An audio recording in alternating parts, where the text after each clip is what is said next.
Shalom, peuple de Dieu, que l'Éternel vous bénisse. Encore une fois, je suis très content de réapparaître encore devant vous pour continuer de vous parler sur, je dirais, la doctrine ou les doctrines, si vous aimeriez bien l'entendre comme ça, les doctrines auxquelles la communauté sacrée Chapelle de Dieu confesse. Donc, on a eu quand même à avoir une pause, mais au moins nous reprenons encore parce que, comme je vous l'avais dit l'autre fois, c'est un processus et nous allons continuer comme ça à vous montrer, à vous parler en long et en profondeur ou en long et en large concernant la doctrine.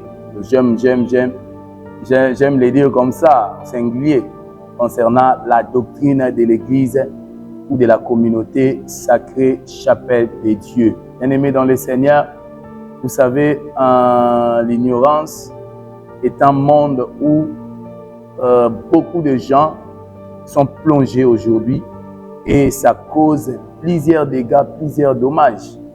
Vous savez, l'autre fois, nous étions objet d'un acharnement, mais on ne peut pas en vouloir à ce peuple ou à ceux-là qui n'ont pas eu à comprendre ou à maîtriser le bon fonctionnement ou la doctrine de la communauté sacrée Chapelle de Dieu.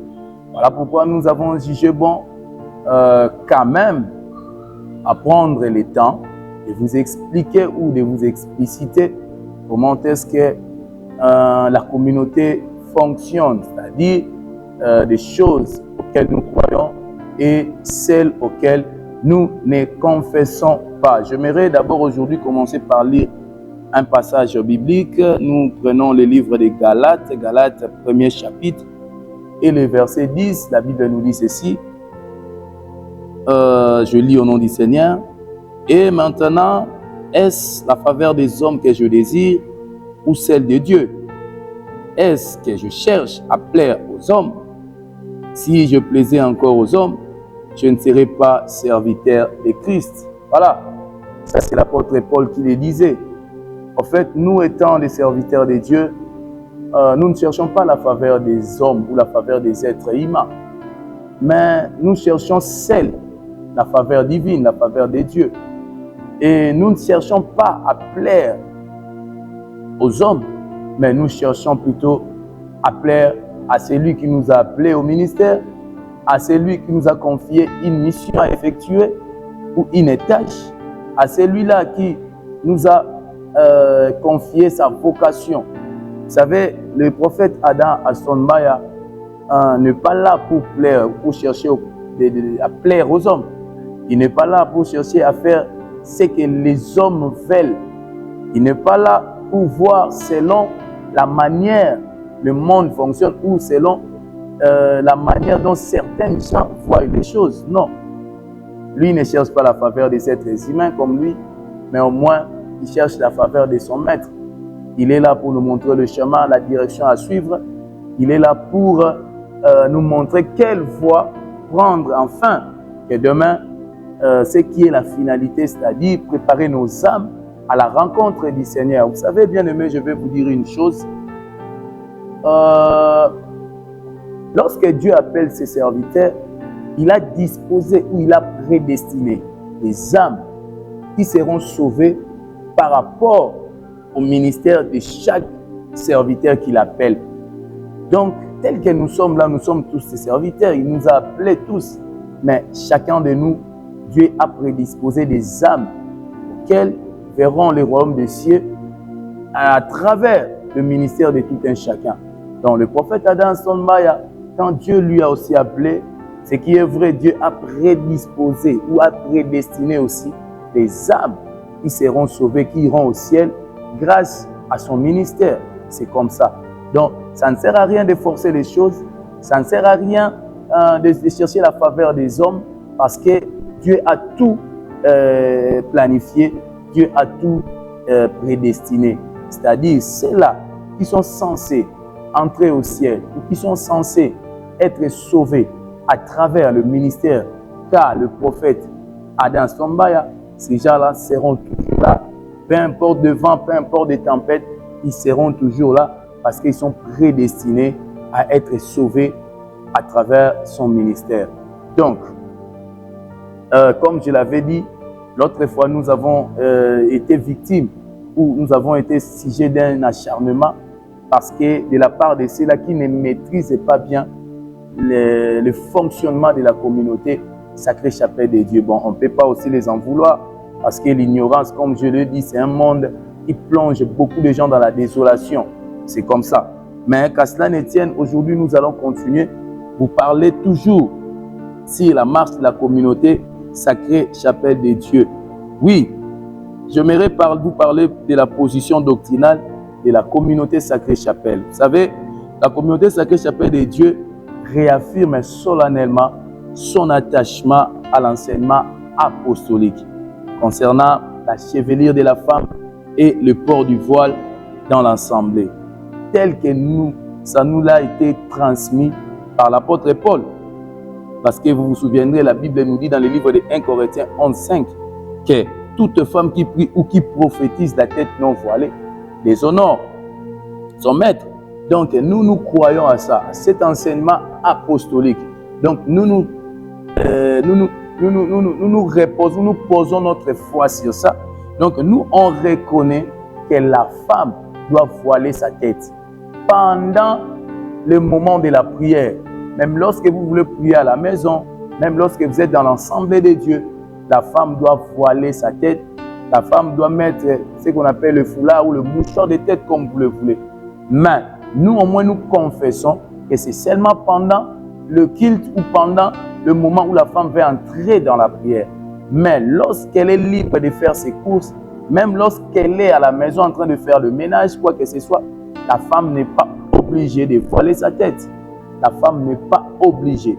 Là, c'est selon nous, selon la doctrine à laquelle nous nous confessons. Donc, nous voyons des choses de cette manière-là.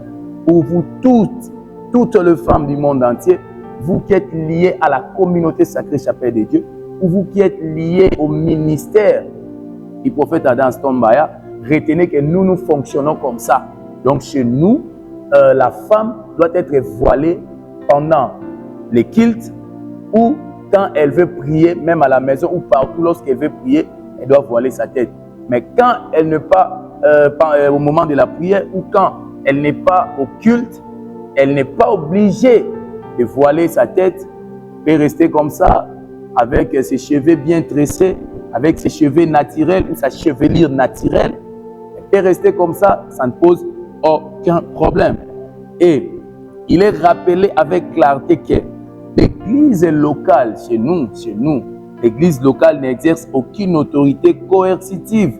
C'est-à-dire, l'église, nous n'exerçons aucune autorité qui pousse les gens à faire des choses par contrainte. Non, chez nous aussi, ce n'est pas comme ça.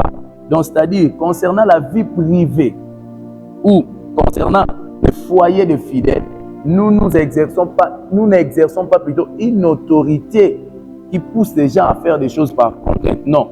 Chez nous, dans la communauté Sacrée Chapelle de Dieu, aucune délégation n'est mandatée pour imposer ou dicter une conduite dans les maisons des gens. En tout cas, nous, ce n'est pas comme ça. Nous ne sommes pas là, nous ne sommes pas mandatés pour venir imposer de l'ordre ou imposer une conduite dans les maisons des gens ou dans le foyer d'autrui. Non, là, ça ne relève pas de notre autorité. L'application de cette orientation relève de la conscience personnelle éclairée par l'instruction récite dans l'assemblée. Donc, c'est comme ça. La Bible nous dit que chacun soit pleinement convaincu dans sa propre pensée. C'est ce que nous dit la Bible. L'apôtre Paul le dit dans le livre de Romains 14:5. C'est-à-dire, la responsabilité de l'Église, pour nous, notre responsabilité est d'annoncer la vérité. À part annoncer la vérité, nous avons aussi la responsabilité de créer un cadre d'ordre dans l'assemblée. C'est-à-dire quoi? Non de produire des contraintes génératrices de conflits, mais nous sommes là pour enseigner les gens. Comme l'apôtre Paul le dit. Nous allons lire rapidement le livre de 2 Timothée.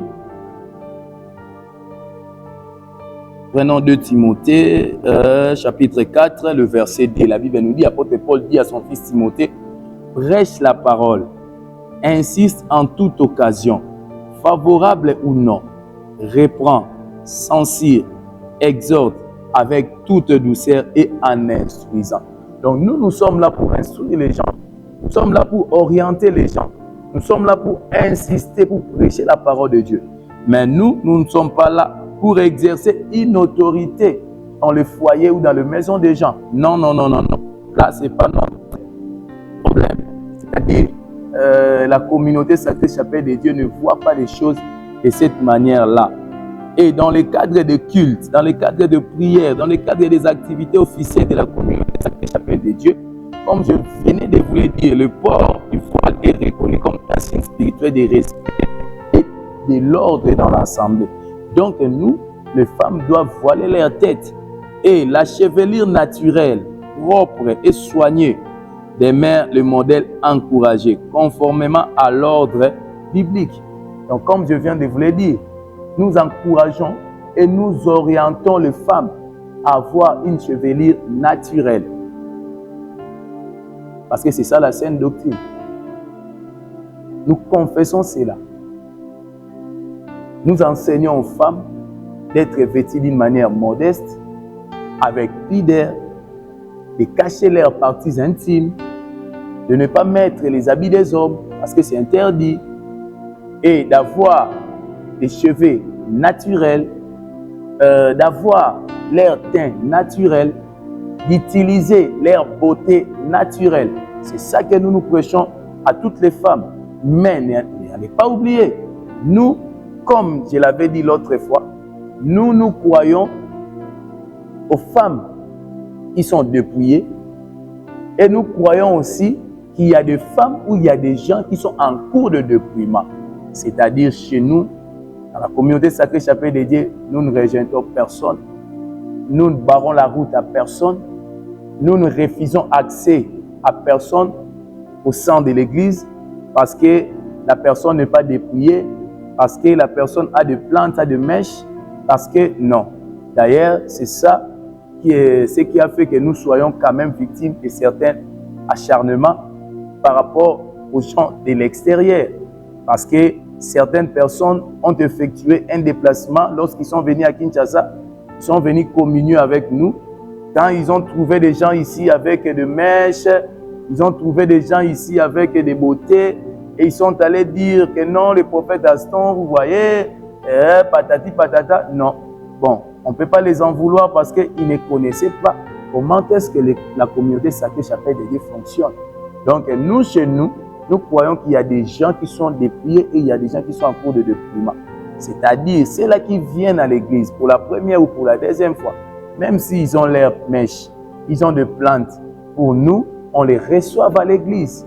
Pourvu qu'ils mettent leur foulard et leur mouchoir de tête, ils sont le bienvenu.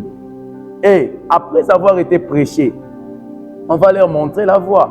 On va leur montrer comment est-ce que nous nous confessons ou nous nous croyons. Et en écoutant l'évangile, ces gens-là, petit à petit, ils vont se convertir. C'est comme ça avec nous. Nous ne regardons pas les gens qui ne sont pas dépouillés comme des sataniques ou des satanistes. Non. Bien-aimés, laissez-moi vous dire ceci. J'insiste et je martèle que la saine doctrine n'est pas une plateforme. La saine doctrine n'est pas une association. La saine doctrine n'est pas une organisation des églises X ou Y. Non. Il ne faut pas voir des choses de cette manière. Parce qu'il y a des gens qui disent que non, nous sommes des églises de la sainteté. Nous sommes des églises de la saine doctrine. Donc c'est devenu comme une plateforme, comme une organisation de certaines personnes. Non, non, non, non, non. La saine doctrine, c'est pour toutes les églises. Tout ce qui est église de Dieu doit appliquer la saine doctrine. Tout celui qui est un chrétien, tout celui qui est un chrétien né de nouveau, un chrétien qui a été baptisé, qui est passé par l'eau de baptême, qui confesse Jésus-Christ comme son Seigneur et Sauveur, tous ces chrétiens-là doivent marcher selon la saine doctrine. Si c'est une femme, le dépouillement, ce qui est la sainteté, c'est-à-dire la doctrine de la sainteté, on voit la sainteté extérieure, la sainteté intérieure. C'est-à-dire le dépouillement fait partie de la sainteté extérieure. Donc, tout celui qui est un chrétien, né de nouveau, doit passer par le dépouillement. C'est ça la saine doctrine parce que c'est la sainteté extérieure. Donc tout celui qui est un chrétien doit garder son corps aussi saint devant Dieu, en même temps son âme et son esprit. C'est ça, c'est une recommandation biblique. Donc, voilà pourquoi moi je vous ai toujours dit, ces gens-là qui ne sont pas encore dépouillés ne sont pas nos ennemis, ne sont pas des démons, ne sont pas des sataniques ou des satanistes. Il ne faut pas les regarder comme ça. D'ailleurs, moi je vous dirais que c'est de l'hypocrisie. Parce qu'il y a des gens dans des familles, tu verras qu'il y a certaines personnes qui sont dépouillées et certaines personnes qui ne le sont pas, mais ils se retrouvent dans la même famille. Maintenant, je vais vous poser à vous la question. Qui voyez les gens de l'extérieur comme étant des satanistes et des sataniques parce qu'ils ne sont pas dépouillés. Si dans votre famille, ta sœur biologique, ta sœur propre n'est pas encore dépouillée et toi qui es déjà dépouillé, est-ce que tu regardes ta sœur là comme étant démon, comme étant sataniste? Tu ne lui parles pas? Est-ce que tu rejettes ta sœur loin de toi? Jamais, personne ne le fait. Là, parce qu'il s'agit de la famille. Vous voyez? Mais pour les gens de l'extérieur, ceux qui ne sont pas dépouillés, vous les regardez comme étant des démons, des sataniques. Vous ne pouvez pas être près de ces gens-là parce qu'ils sont souillés. Mais les gens de vos familles qui ne sont pas encore dépouillés, pourquoi aussi vous ne les regardez pas de cette manière-là? Ça, c'est de l'hypocrisie. C'est être hypocrite. Donc voilà. Nous, chez nous, au sein de la communauté Sacrée Chapelle de Dieu, nous recevons, nous accueillons tout le monde. Nous savons qu'il y a des gens, petit à petit, Dieu aussi va les toucher pour qu'ils se conforment à la saine doctrine parce que c'est opposable à tout chrétien. La saine doctrine appartient à nous tous. Nous sommes appelés, étant des enfants de Dieu, à marcher selon la volonté de Dieu.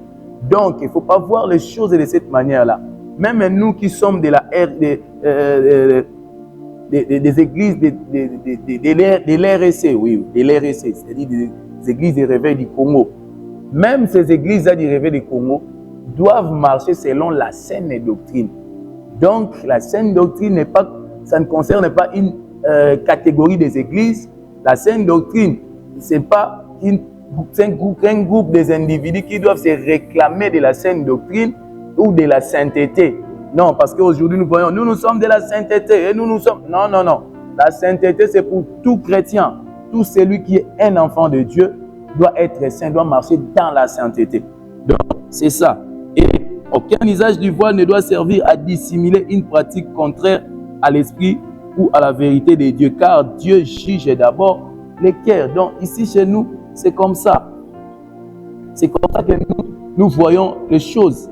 Et les femmes responsables en particulier, ou soit des épouses de pasteurs ou des serviteurs de Dieu, celles-là constituent un repère visible pour la communauté.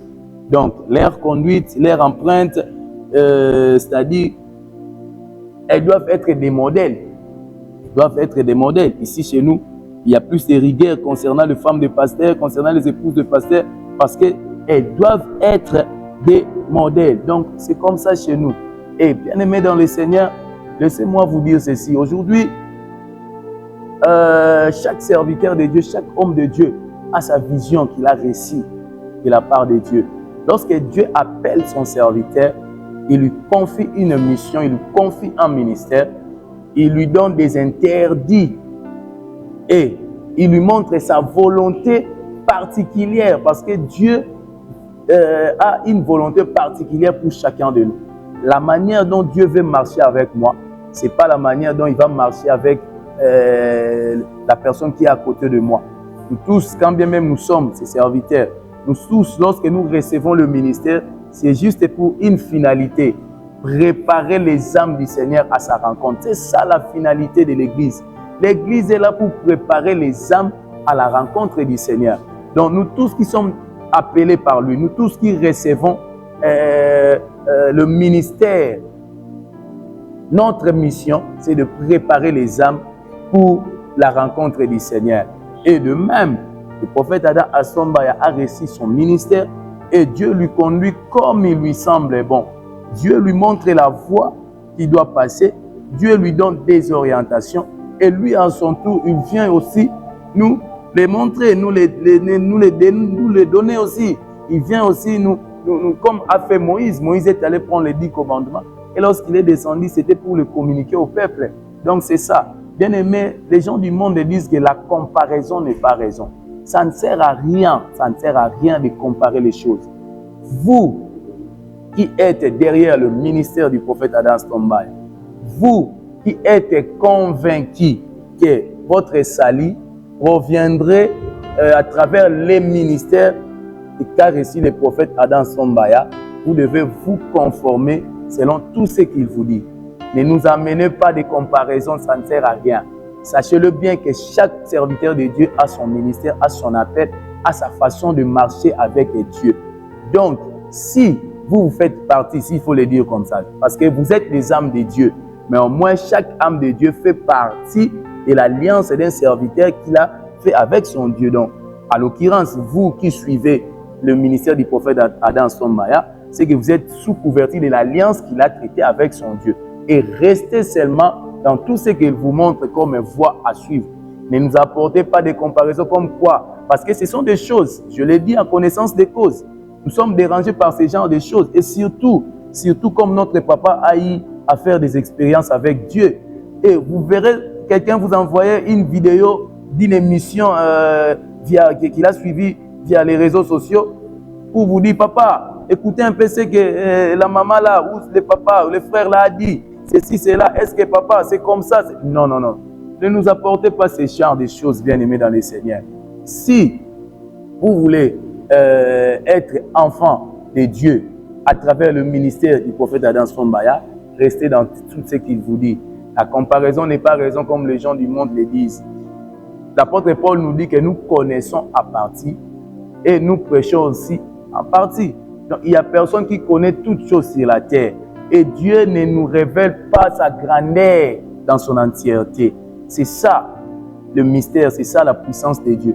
Il ne nous révèle pas sa grandeur dans toute son entièreté. Donc ce qu'il a eu à révéler chez le prophète Adam Stombaya, restez seulement dans ce que le prophète vous dit. N'allez pas rassembler, prendre l'autre, une partie là-bas, prendre une partie là-bas, prendre et mélanger. Là, vous allez exploser, bien aimé. Si vous fonctionnez de cette manière-là, vous serez perdu, je vous l'ai dit. Dans une maison, il n'y a jamais eu deux pères. Dans une maison, l'enfant ne peut pas grandir avec en même temps l'éducation de sa maison et en même temps l'éducation qu'il prend chez les voisins. Non, ça ne se fait pas. Si vous appartenez à la maison qu'on appelle communauté sacrée chapelle de Dieu, restez, suivez l'éducation de la communauté sacrée chapelle de Dieu. Ne venez pas avec les vents extérieurs, c'est-à-dire vous êtes dans la maison sacrée chapelle de Dieu, vous allez aussi dans une maison X prendre aussi l'éducation pour venir les comparer avec celle de votre maison. Là, ça ne se fait pas. Sachez-le bien que vous serez perdu, bien-aimés dans le Seigneur. Si vous croyez que c'est une manière de fonctionner dans le christianisme, c'est une bonne manière de fonctionner, c'est-à-dire faire la comparaison, aller prendre, aller rassembler des propos, prendre des enseignements par-ci, par-là et venir les coller au nôtre, sachez-le bien que vous serez perdu. Et ce n'est pas ça la bonne manière de fonctionner ou la bonne manière d'être un chrétien. Là, vous vous trompez, bien-aimés dans le Seigneur. Restez dans tout ce qu'on est en train de vous dire. Suivez les conseils, suivez les enseignements, suivez les orientations de votre maison, qui est la communauté sacrée chapelle de Dieu. Parfois, nous recevons aussi des gens qui viennent nous visiter. Il y a des gens qui viennent, ils viennent une, deux ou trois fois, ils écoutent vos enseignements et parfois, il se fait que la personne n'est pas convaincue. Elle part. Et c'est comme ça la vie. Donc, voilà pourquoi je vous ai dit, ceux-là qui sont prédestinés à être sauvés à travers le ministère du prophète Adam Stombaya resteront toujours. Et ceux-là qui ne sont pas appelés à être sauvés à travers son ministère, ils partiront. Donc, c'est comme ça. Voilà pourquoi les hommes de Dieu, tous les hommes de Dieu ne peuvent pas être là pour chercher la faveur des êtres humains. Non. Un serviteur de Dieu ne cherche que la faveur de son maître parce que c'est lui qui lui a appelé. Lorsqu'un serviteur de Dieu cherche à plaire aux hommes, il ne sera pas un serviteur de Dieu. Ici, au Sacré Chapelle de Dieu, nous ne cherchons pas à plaire aux hommes, mais nous cherchons à plaire à Dieu. Donc, je pense que c'est ça. Et cette annonce entre en vigueur dans le cadre de la marche communautaire de la communauté Sacrée Chapelle de Dieu, dans un esprit de paix, dans un esprit de responsabilité et de crainte de Dieu. Parce que la Bible nous le dit dans le livre de 1 Corinthiens 14, 10, que tout se fasse avec bienséance et avec ordre, bien-aimé. Dieu n'est pas un Dieu de désordre et Dieu, c'est un Dieu de l'ordre.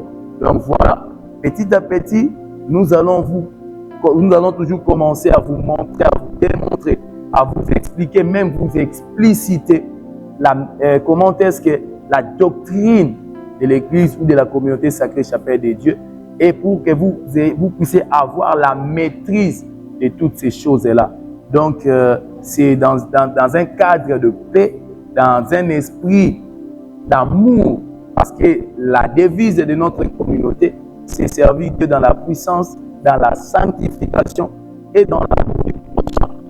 Nous sommes là toujours pour prêcher la parole, pour insister et pour instruire, mais dans un esprit de paix et de douceur, dans un esprit de l'amour du prochain bien-aimé dans le Seigneur.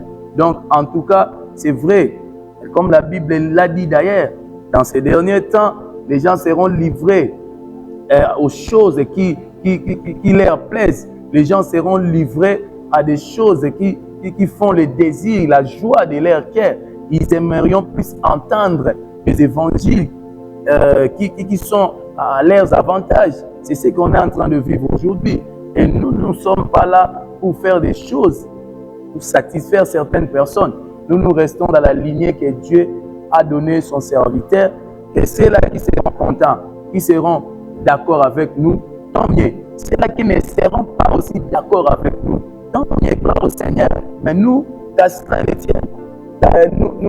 nous resterons toujours sur la voie que montre notre prophète Adam Astombaya, la voie à laquelle son maître, c'est-à-dire son Dieu, lui montre. C'est ça la voie que nous allons, le chemin que nous allons toujours emprunter. Bien aimé dans le Seigneur, pour chiter. En tout cas, que le bon Dieu vous bénisse. Et je sais que le Saint-Esprit va toujours vous donner la force et il sera toujours votre soutien afin de continuer de communier toujours avec nous ensemble. Je pense que Dieu fera des grandes choses. Donc retenez que la communauté sacrée Chapelle de Dieu croit à la sainte doctrine. La communauté sacrée Chapelle de Dieu croit à la sainteté extérieure, la sainteté intérieure, c'est-à-dire la sainteté de l'âme et la sainteté de l'esprit. Et la communauté sacrée Chapelle de Dieu croit à la sainteté aussi du corps, c'est-à-dire au dépouillement. Donc, si Dieu ne revient pas, je pense que nous aurons encore une autre fois le temps de communier aussi ensemble avec nous. De partout où vous nous suivez, que les dieux de notre papa Adam Astombaya vous bénissent.